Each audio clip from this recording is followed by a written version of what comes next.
Hey, this is John Ridley. And this is Matt Carey, documentary editor at Deadline.com. And Matt, welcome back. Thank you. Yes, a bit of traveling. A lot of traveling lately. Okay, there we go. Yeah, a lot of traveling. You're like George Clooney up in the air. You're just that close to getting your million miles.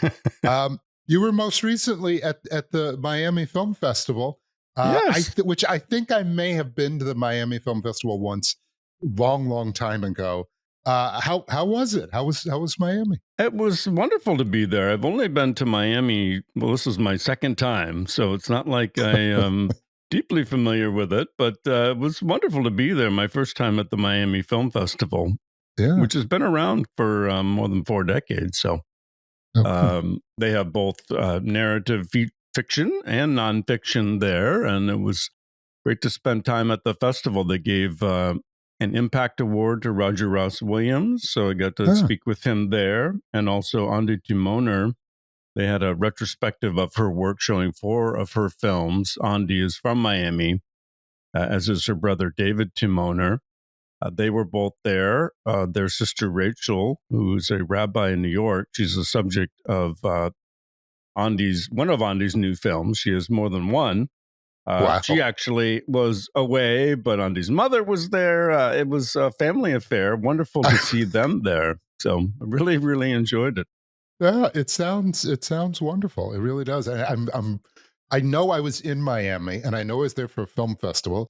They may have had more than one back at the time, but I just remember enjoying Miami so much. It's such a phenomenal environment and a lot of fun. And I think I was down on South Beach, and I will have to say this is where I was, I think, aging out of being young and vibrant, because I just remember I got to find a quieter hotel. It was wonderful, it was energetic, like at a certain age where that energy around you just it kind of drives you. And there's another age where it's like that energy and vibrancy around you just keeps you from sleeping. And you're looking for the earplugs and the sleeping. It was one of the interesting sort of coincidental things there was among the venues for the Miami Film Festival is O Cinema in Miami Beach. And O Cinema lately has earned renown as a place where the mayor threatened to try to close down the cinema for showing No Other Land, the Oscar-winning documentary.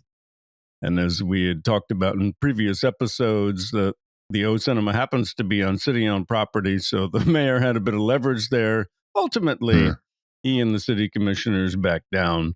Well, I guess he had one city commissioner was on board with him, and the other city commissioners, cooler heads prevailed.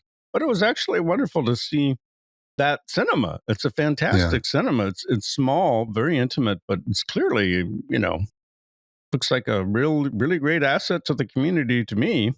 And so that was an interesting coincidence to be able to see that. Anything out of Miami you saw that you think people may be talking about down the road, or perhaps we should be? Well, there were several films that won awards there, including The Python Hunt, which won the Made in MIA or Made in Miami award. And this is a really interesting film.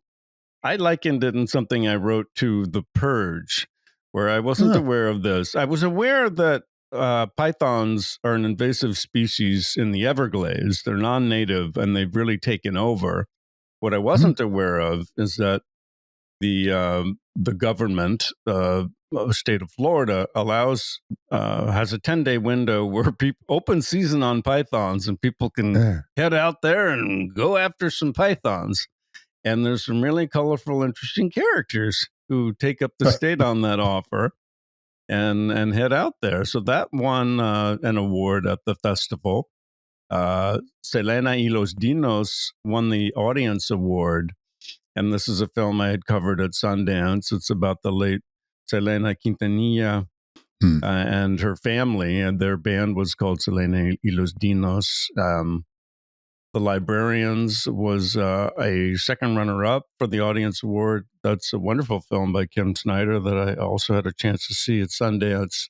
And the Documentary Achievement Award went to Checkpoint Zoo, filmed by Joshua Zeman, which is about a zoo in Ukraine. And unfortunately, that zoo is right in the middle of the war zone, very close to the Russian border. And you can imagine how bad that is for the fate of zoo animals. So that won a big prize at Miami. So a lot to see, a lot to experience there. Yeah, sounds like a very eclectic group of Yes, films. I mean that in the very best possible international. way. I will say this python hunting film. It sounds like it's I love a good cast of characters, Yeah. and I love it when they're out looking for pythons, which I had no idea they were non-indigenous to that area and No, that they're invasive. And my understanding is that they basically were released by people. And it was like, hey, I'll get a little baby python. Well, they get pretty yeah, big. Yeah, we'll let it out in the wild. Well, they really like the Everglades apparently, and they've made a home for themselves there, but at the expense of other native species. Well, only the strong survive. So, well, welcome back. Thank you. From Miami.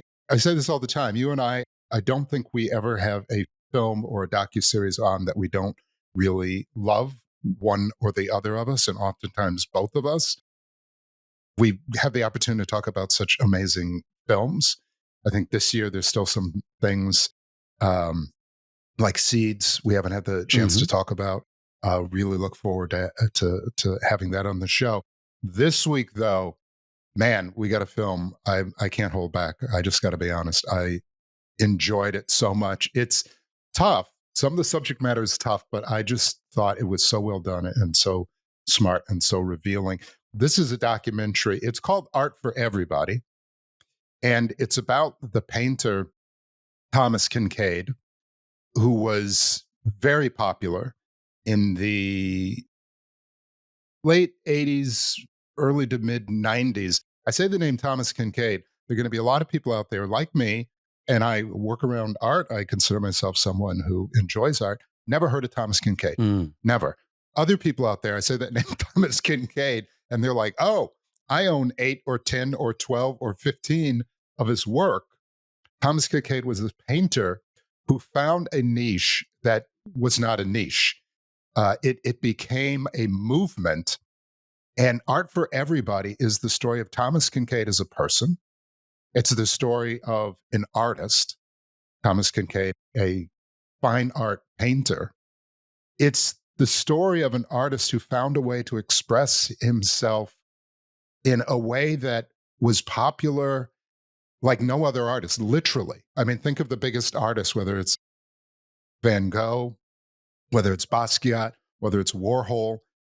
None of them were bigger sellers than Thomas Kinkade. Hi, everybody, and welcome to the world of Thomas Kinkade. I have about 20 of his paintings. 80 paintings. Approximately 175 of his paintings. Yeah, way too many. Art is something for everyone. By 2000, the company was breaking 100 million. For what was being sold, that was unheard of.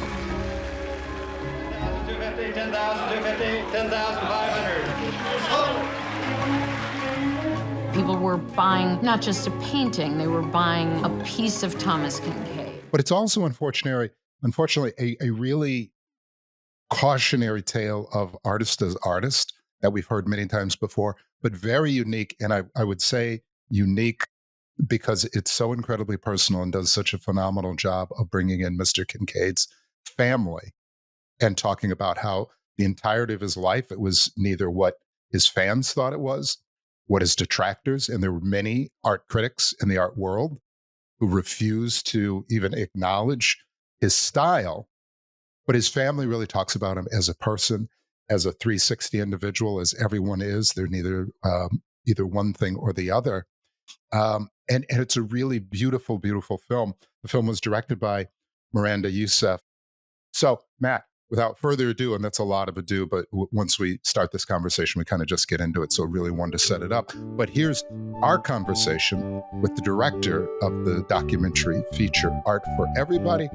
This is our conversation with director Miranda Yousef. We are speaking with the director of the new documentary Art for Everybody, Miranda Yousef. Miranda, welcome to the show. Thank you. It's so great to be here. Welcome. Thanks. Miranda, I'm going to say this, and I'm going to say it in all seriousness. I know the year is still early, but I think art for everybody, I will say this for me, probably jumped to the front of the line of documentaries this year that I was just blown away by and really, really, really just loved. It was a story that I've never heard, and I've been around art for a long time. Never heard of Thomas Kinkade. Did not know anything about who he was or the absolutely amazing art apparatus that he built up. What I loved about your film in particular, though, it's not just about Thomas Kinkade. It really asks a larger question about what is art. And that, from the Greeks or the Romans way back in the day, creating things, that's been a huge question. And I don't know, honestly, of a film that really examined it, both from a very human side of what that cost to be an artist. And unfortunately, there's a cost. A family side, what it's like for loved ones to deal with, I don't want to say I'm an artist, but, we're all a little off. We just are. And then really a deep dive into the criticism of art and where it's, I don't want to say right, but where it's in its lane and where it really misses what it takes to just make people happy and enjoy what they're seeing. Thomas Kinkade is, and you can talk about this, by some metrics, the largest selling, the most widely sold, the most widely owned artist in the history of art.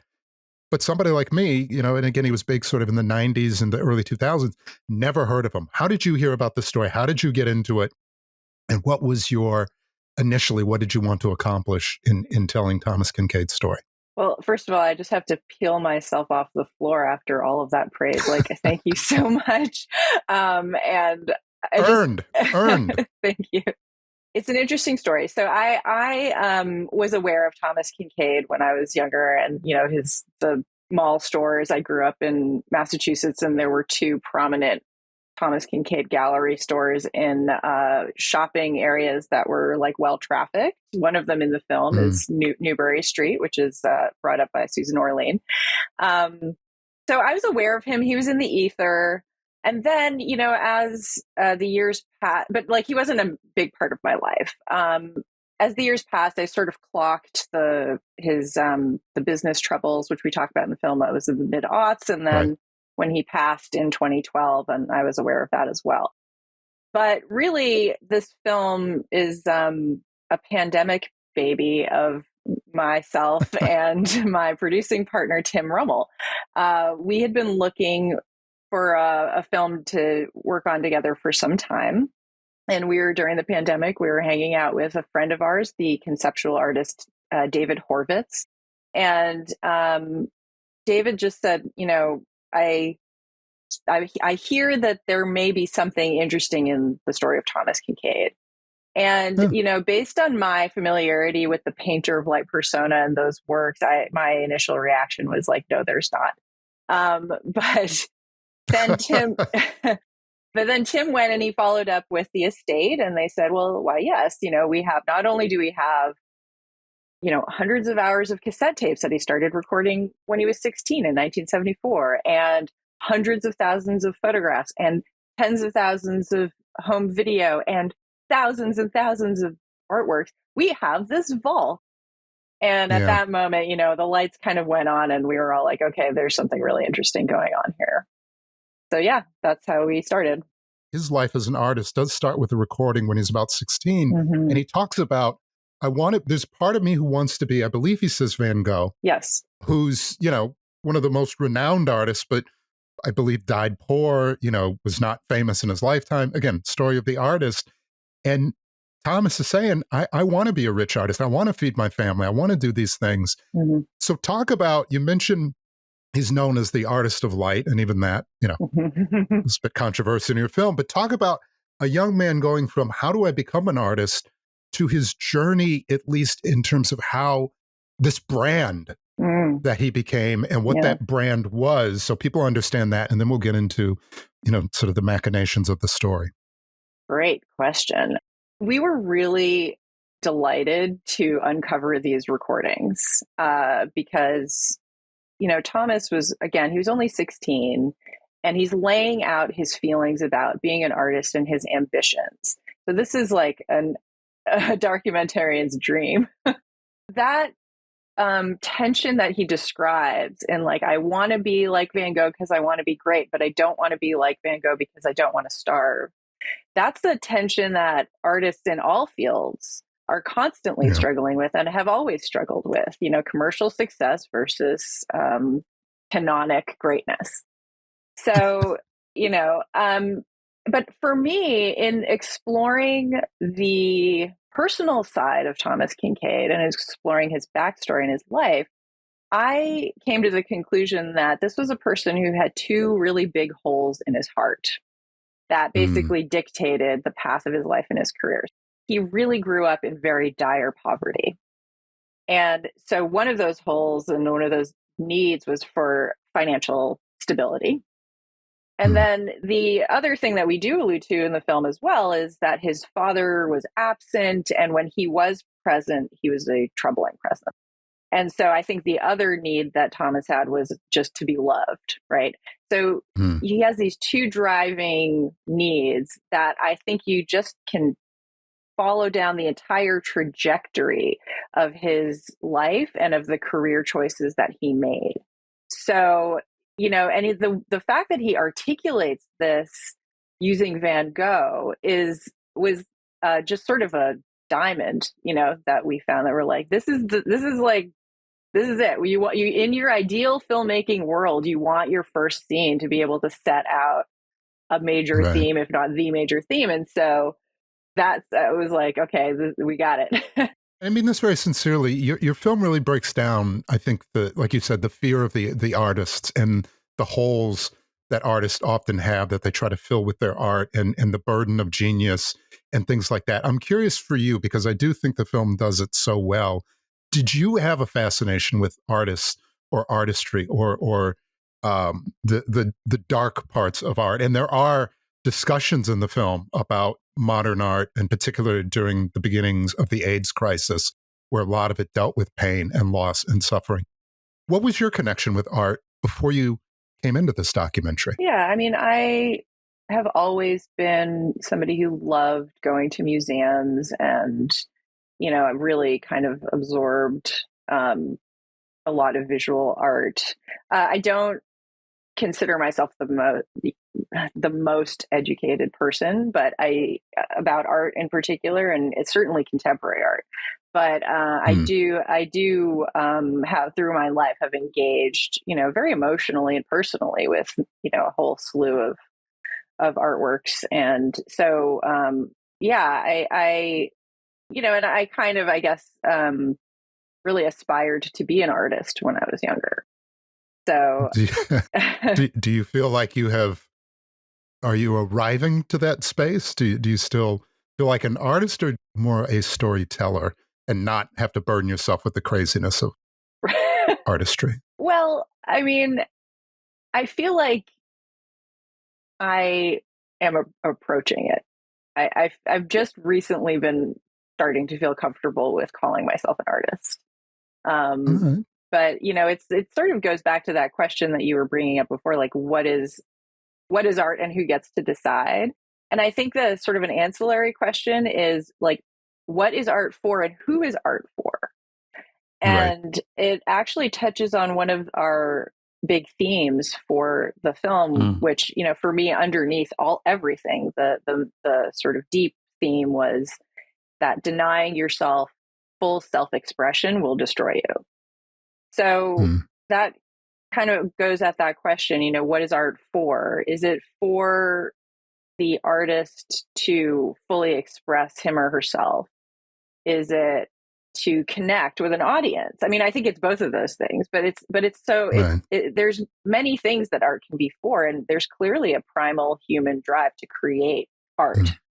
Well, I think you are an artist, and I believe that John will agree. And I mean, it's a really beautifully told story. But you were mentioning about your, going to art museums, and one of the artists that you would not find in an art museum is Thomas Kinkade. He's not part of the accepted definition of what art is, at least of the sort that belongs on museum walls. I was struggling with how would one describe his work? I mean, you have, there's one critic early in your film who said, very bad. To me, it's the equivalent of comfort food. It's mac and cheese. It's, or whatever one would say, that it makes you feel good and warm. And as he says early in the film as well, I get rid of all the ugly edges. And so there's like pictures of cottages. It's very gauzy, kind of like, oh, what a lovely sort of place to live. But it's a fantasy land. And, but, by the same token, it's very, very popular with people. Yeah, he sure did. I mean, he found one his thing audience. that I was really kind of moved by is that Thomas Kinkade, like I mentioned before, he grew up really poor. If you look, it's pretty subtle, but in the film, there's a couple of photos of him as he's a child in growing up in his house with his single mom. And if you look at those photos, there's almost nothing on the walls. The walls are bare. And when Kinkade was about 12 or 13, he started painting. And at that point, he started hanging up his own work on the walls of his own house because he, as somebody who loved art and loved going to art museums and loved looking at art books, wanted to be surrounded by art. And he took this idea with him all the way to the end, that art should be for everybody. Art should be accessible. And, I think that the sort of suite of products, that he came up with is sort of kind of aimed at that. So, I don't remember if this is in the film or not, but the calendar the Thomas Kinkade calendar was second only to the Playboy calendar in annual sales of calendars. Wow. And says a lot about America. Right. Isn't that so interesting? One or the other with us. Exactly. So, but the thing with the calendar was that, if you couldn't afford a $1,500 framed print from a Thomas Kinkade gallery store, you could go and buy a $12 calendar, and people would buy the calendar and they would cut it up and they would have 12 pieces of artwork that they could then hang up on their walls. People were doing that. That's what I do with my Matisse calendar that I had, but I'm going a little more highbrow with my Matisse. So yeah. So, but that idea of art being for everybody, art should be accessible. And part of that, I think, goes to what you were saying, Matt, about the kind of comforting quality. This kind of, we talk about it in the film as this like false nostalgia. I think people engage with art in different ways for different reasons. So, I do actually have a favorite Thomas Kinkade painter of light work, which is called Autumn Lane. And it's in the movie. And it's basically this beautiful sort of fall foliage, orange leaves on the trees. And there's this path that's just winding through them. And I'm from New England. I now live in Los Angeles, and I really miss the autumn, fall foliage season. So for me, I look at that and I am projecting part of my own yearning onto that and taking back something that's comforting. One of the things that I spoke about with the art critic Blake Gopnik, which didn't entirely make it into the film. Blake is the person who talks about visual culture versus fine art. In our interview, he spoke about how fine art is sort of similar to baseball statistics or grandmaster chess, that the people who are engaging in this world of fine art are looking at works that are speaking to the whole history of visual art, and they're, commenting on it, and they're talking, they're commenting on perception and, and history and all these things. And he said that that's, not what those Kinkade works are doing. So that is his reason for not, that's not why it would be considered fine art. Yeah, sort of apples and oranges.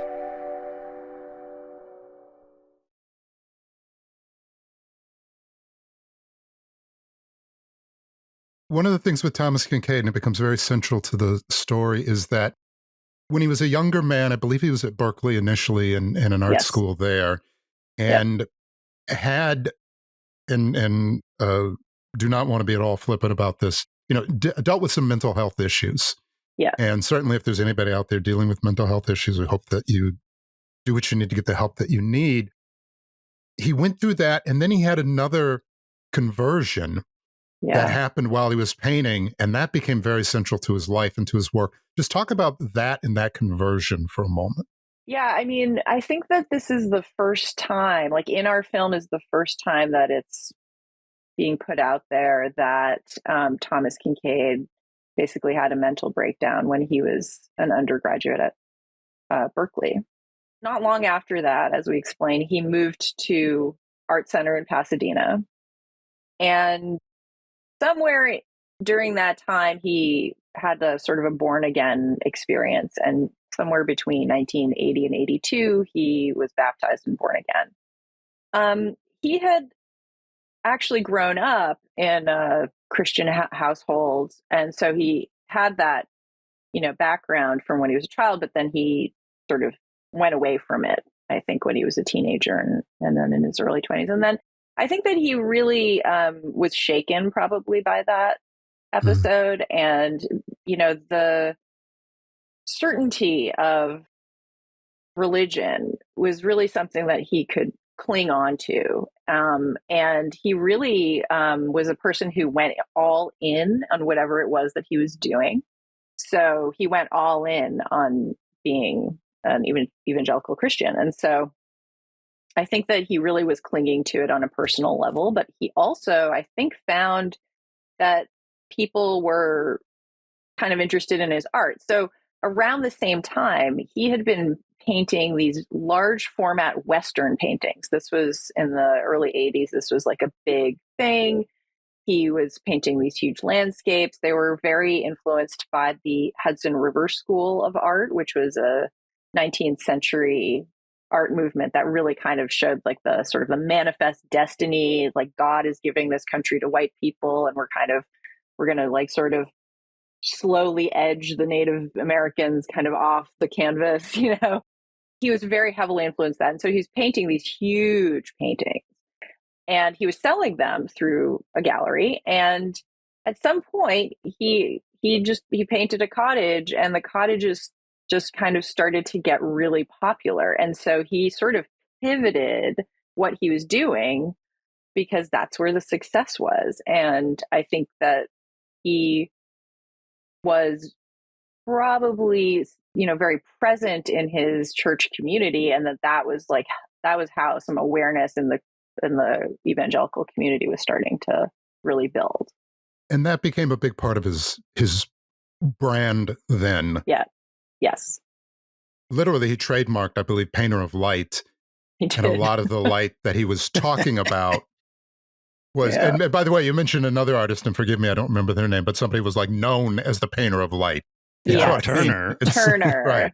Yes. Yeah. So, it's quite an appropriation of that. But it also then becomes, as his brand grows, and by the way, I should mention this about Mr. Kinkade, and I mean this as a compliment, at least as an acknowledgement of his work ethic. He was a machine when it came to painting. It wasn't like he was painting a year. This dude could turn out, and by the way, quick shout out, I love that you had Ralph Bakshi. I was literally just going back through American Pop. I wanted to show it to one of my sons, and all of a sudden Ralph Bakshi is in your film. But really talking about how amazing he was in terms of the amount of work he could do. He, was a guy who could solely fill up mall stores with enough product that people could go in and buy this. But there does come a time, again, sort of in the mid 80s, early 90s, where his version and what he's truly selling, both monetarily and emotionally in terms of what art is, and his faith. And by the way, in your film, you make it clear he really was a person of faith. That was not something that he was putting on. But that comes in conflict with artists like Mapplethorpe, forgive me. And I believe it was Serrano with Piss Christ.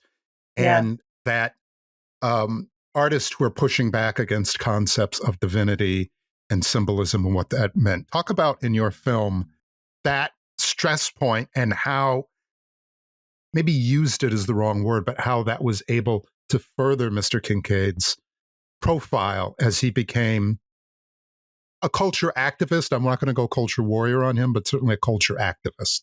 For me, actually, one of the discoveries that I made during the process of researching this and interviewing was through Alexis Boylan, who is an art historian who's in our film.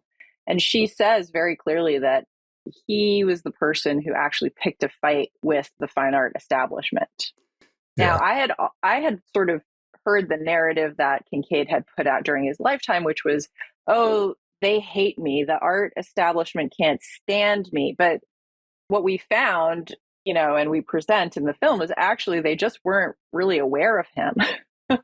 And even with all of his success, right? All of that success that he had and his sort of ubiquitousness, they just didn't really know who he was. And then, Susan Orlean stumbles upon 2 galleries and then is like, what is going on here? And then she publishes the article and then people start like, kind of being like, what is this? And so that idea that actually he's the one who was poking at them and picking a fight. And, you see some of the fight picking in the movie. That was a surprise to me. And I also think that it is a kind of a tribute to what a marketing genius he had. Like he had really strong instincts about how to make himself the center of attention and how to, market himself. And I think it's really interesting that he was doing he turned himself into a brand in the 1990s, like before social media showed up. And now, today, of course, like we're seeing everyone is a brand, and that's sort of encouraged that you're supposed to be a brand so that people can you can get lots of followers who have this one narrow view of who you are and what you make and or what you do. And for obviously the movie is about the costs of turning yourself into a brand because of that whole idea of denying yourself full self-expression. But again, he was all in, and if it was going to fill the holes in his heart, he was going for it. Well, I have a suggestion that if he's played in a movie as someone is embodying him, I nominate Jason Sudeikis. You're not the first. Oh, all right. That's good to know. And interestingly, both of them are left-handed. Oh, I didn't know that. Left-handed. Look at Matt Jason Carey. Sudeikis is left-handed. Yeah. So right there, he doesn't. Okay. I saw a resemblance. I guess I'm not alone in that. More to the point about your film is another remarkable element of it, and this is picked up on by Alyssa Wilkinson, the New York Times critic, who gave your film a Critics' Pick designation, which is a really big honor. But she points out the sensitivity with which you approach the subject matter, and part of that is with Thomas Kinkade's family. His widow is in the film, his siblings, and his kids. So that's a pretty remarkable element of the film that all of them are willing to speak with you for it. Yeah, I know. That was pretty amazing, actually. My partner, Tim Rummel, and I partnered up with Morgan Neville, the brilliant director of the Mr. Rogers film, the Anthony Bourdain film, and a whole host of other wonderful, thoughtful documentaries that just show what a thoughtful filmmaker he is. And we approached the family to talk about this idea of can we make a documentary here? First of all, I should say, I think that the family was probably ready because it had been almost 10 years since he passed. And I think that they had the time to process a lot of. And so they were really ready to talk. And I think you see in the film how incredibly well they're able to articulate all of these, sort of things about their father and the effects that it had on them.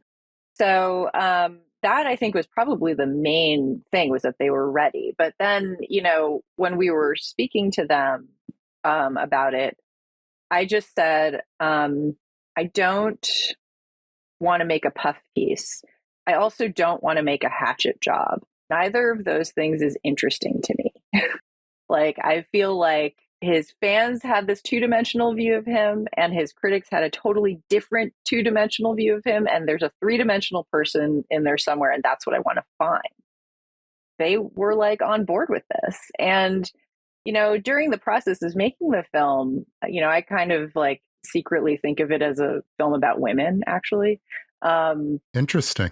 Yeah, like, because these women, I'm speaking specifically about his daughters and his He had all daughters, by the way, had all daughters. Yes, correct. And his brand and his persona just cast such a long, dark shadow over all of them that their voices were never heard. And I saw this as an opportunity to make their voices heard.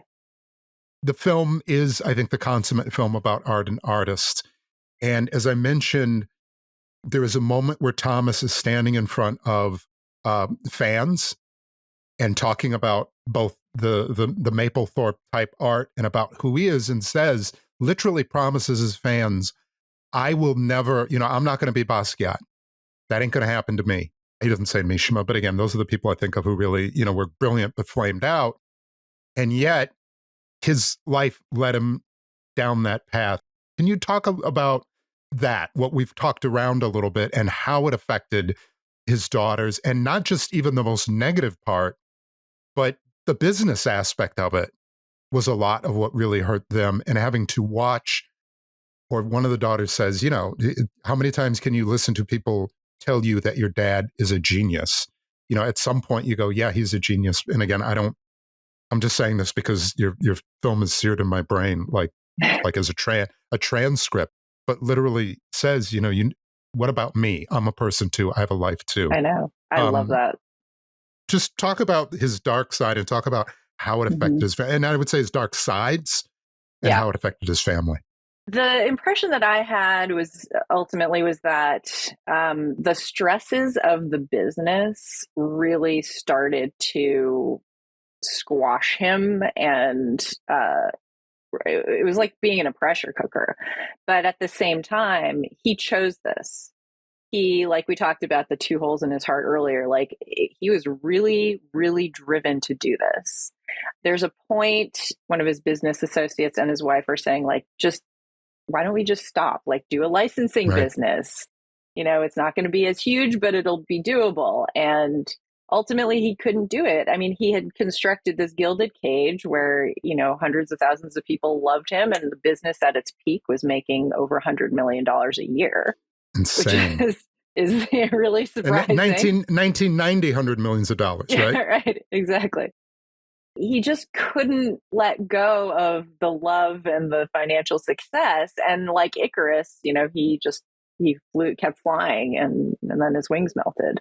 And I think that the seeds of his self-destruction, if you want to call it that, were never really, they were there the whole time, and he never really dealt with them. Like, he would have had to do some real introspective work, I think, to address what the effects of poverty and an abusive father had been on him. But as you can see in the film and through his artwork, frankly, like, he was just a master of denial. He couldn't look. He was afraid that if he looked, he would be destroyed by looking. You know what I mean? I think that people who have mental health struggles and have feelings of shame or distress about their past, like, it's not, especially when you're sensitive, which he clearly was, you do have this sense that, like, oh my God, if I look, it's going to destroy me. I'm going to be that child all over again, and I'm not going to have any control, and I won't know what to do. It's one of those things, and I say this genuinely, and I try to talk to my kids about this, because I do think we live, especially now, in an economy of fame, right? To be an influencer, nobody's anybody unless you're a billionaire now. To try to say you can have all the love in the world from outside, I know it sounds hokey. I know it sounds Andy Griffith, but if you don't have anything on the inside, it doesn't matter. You know, to make $100 million a year, to have a wife who says to you, sell it all. You know, this is not the wife who says, when are we getting the new Ferrari? She says, sell it all. I'm happy to go back to living in a small town, to have business partners who say, there's another way to do it, and you can't find it in yourself. There's one more aspect of the story, and I kind of don't want to talk about it because I love the film so much, and I think it's an amazing revelation, but I would just say it's the vault. And the irony of that thing where it's a locked door, it's a secure door, nobody can get in it, whether it's a physical door or whether it's an emotional door. And had he opened that door, there would have been a different kind of acceptance, a different kind of self-awareness. I mean, again, in your film, you set it up so brilliantly where you bring it all back around and people go, oh, this is Thomas Kinkade. And had we known this Thomas Kinkade, it would have been really, really different. Again, I don't mean to be arcane, but I love this film so much. I want people to be able to enjoy that. I don't want to call it the twist at the end. You set it up throughout the film, but when we literally see it, it's so powerful. Miranda, I think Matt and I could talk to you all day about this film. And it was scary in some ways. Can people see this yet? Is it up anywhere? Do you have distribution? The premiere of our theatrical run in New York earlier this month. So we were at DCTV. We are screening in LA from the 17th of April until the 21st. We are booking theaters kind of all over the country. If people are interested, they can go to our website or our social media to get information about screenings. The website is artforeverybodyfilm.com, and our Instagram and Facebook handles are artforeverybody.film. No numbers, no special characters, just one word, artforeverybodyfilm. We haven't talked about like the environment for documentary, but as everybody knows, the industry as a whole has been struggling a lot in the past couple of years. And I think there's still people who want to go to the movies. Yeah. And I think that, you know, what we've found in our runs, in our festival run, was that basically people, when they come see the movie, they love it. Yeah. Whether they're Kinkade fans or haters. And I've had lots of people come up to me afterwards and tell me which one they are and how much they loved it and how they wanted to see the dark works. And, you know, going to see the film is basically, you're going to be amongst the first couple of thousand people in the world to see these dark works because they haven't been publicized. Yeah. There's also a little something that we're doing with select screenings where if you come, you buy a ticket, you watch the movie. If you want, you can then collect a postcard at the end that has like a QR code that will lead you to a digital exhibition of unseen works by Thomas Kinkade. So, yeah. That's brilliant. I really, truly hope the film does well for you. And I mean well, not just in a financial sense, but people really see it and appreciate it and absorb it. It really is probably one of the best films about the struggle of being an artist, the struggle of being a person, I think, and struggle of being yourself, but in the context of art, and art is such an arcane and odd thing. I cannot say enough about this film, and I finished it last night, and I'm literally sitting in bed watching it, and just both a panic of like, oh, God, please don't let that be me, and God, please, I wish that was me. You know, it's those two things. Thank you so much for being here. Please keep us posted as your film continues to unspool. I wish you, on behalf of Matt and myself, I think we both wish you the absolute best with this film. And we've seen some great stuff this year. One of the things I love about doing Doc Talk is just seeing phenomenal documentaries. We've seen a lot of them, but I truly mean it. This is one of my favorites and still an early year. Thank you so much. And can I just also add that what I hope people take away is the importance of treating one another with nuance and compassion, even if we have different backgrounds and different belief systems. You know, I feel like the forces of social media and politics and all these things in the landscape are encouraging us to dehumanize each other. And I feel like the film, I want people to come out with a renewed commitment to rehumanizing one another, because I feel like that's the only way we can move forward as a society. I really like that way of putting it, of rehumanizing. Thank you guys so much. What a wonderful pleasure it was to speak with you today. Our pleasure. Yeah, really, our pleasure.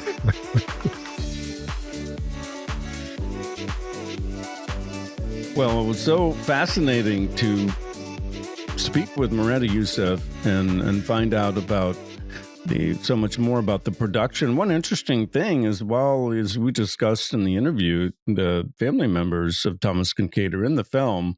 You look at the credits; they are not producers or executive producers. This is her film. It's as she mentioned, Morgan Neville's company Tremolo is really behind it, but Miranda had complete creative artistic control over this, so it's not one of these vanity projects or something like that where a family is trying to gin up sales of an artist's work or that sort of thing. Yeah, and I thought she did a phenomenal job of really navigating the more personal moments with Thomas Kinkade's life, with a larger conversation just about art, and doing it in a way that a family, again, as you say, had no creative control. Miranda very graciously allowed them to see the film and get comfortable with it. But the film, as she mentioned, was just so powerful that the family, they found the value in even working and sharing some of Mr. Kinkade's more personal work. So congratulations again, a film that I really, really love. And for people who are in the LA area, the film is going to be screening April 29th and 30th at Vidiot's, which is that, I want to say that's in the Valley. It's sort of Eagle Rock area. Okay. Yeah, wonderful nonprofit cinema. It's a great place. They have a couple of screens, one big and one very intimate, and they're doing fantastic programming there.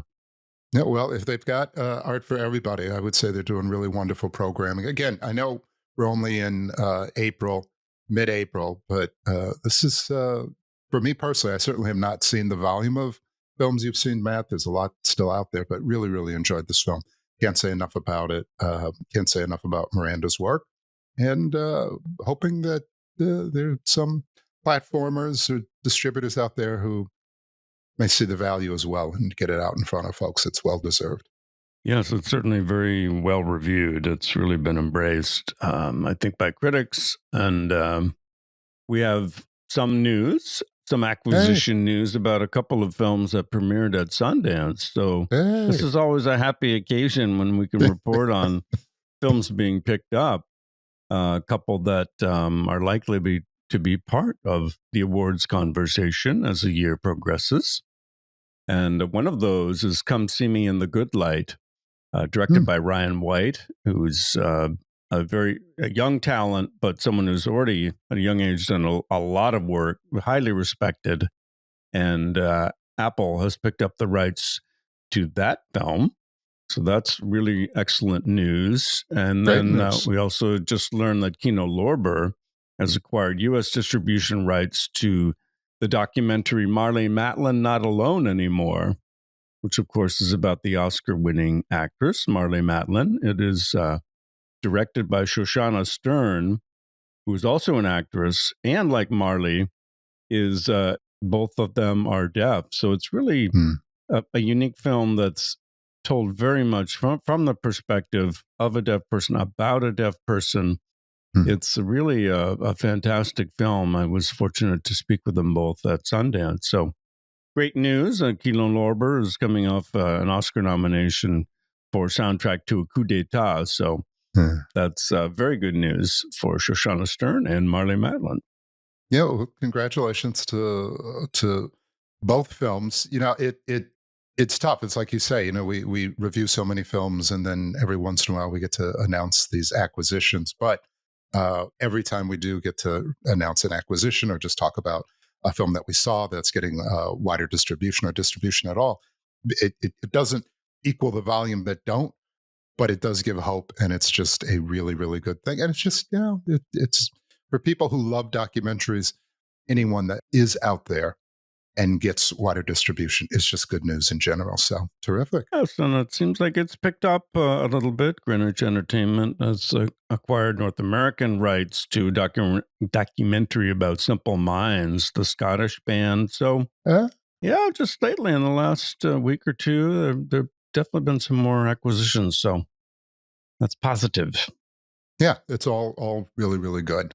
Matt, as always, great to have you back in Los Angeles for a quick minute. Great to be back.